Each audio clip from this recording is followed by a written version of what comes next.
গঠিত হয়েছে, সে কেন্দ্র হোক সে রাজ্য হোক, তাকে পদত্যাগ করতে হবে। তারপরে মাথায় রাখবেন, এই দেশ কারো পাপের সম্পত্তি নয়। এই দেশ আমাদের সকলের মেহনতি খেটে খাওয়া মানুষের এই দেশ।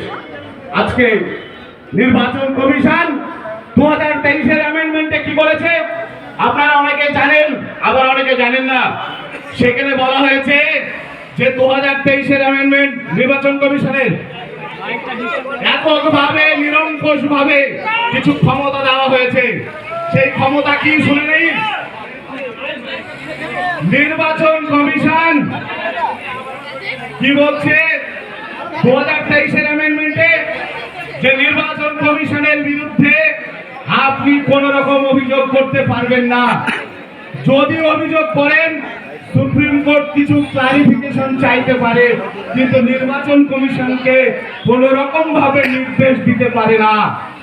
তাহলে বুঝুন, একটি বিশ্বের বৃহত্তম গণতান্ত্রিক রাষ্ট্রে কি চলছে, একটা স্বৈরতান্ত্রিক নির্বাচন ব্যবস্থা চলছে।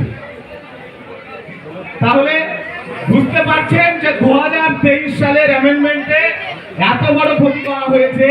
কোন একজন ব্যক্তি, একটি স্বশাসিত সংস্থা, আমরা যতটুকু সংবিধান করেছি সেই নির্বাচন কমিশনকে নিরঙ্কুশ ক্ষমতা দেওয়া হয়েছে। আমাদের প্রশ্ন, যদি আমাকে কোনো বিষয়ে নিরঙ্কুশ ক্ষমতা দেওয়া হয়, আমি তো মানুষ, আমার দ্বারা তো ভুল হতে পারে কিনা? তাহলে সেই ভুলের ভাগিদার হাজার হাজার লক্ষ লক্ষ কোটি কোটি সাধারণ মেহনতি খেটে খাওয়া মানুষ কেন নেবে?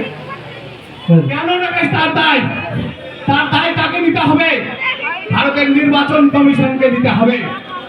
আজকে আমরা দেখলাম কি সুপ্রিম কোর্ট একটি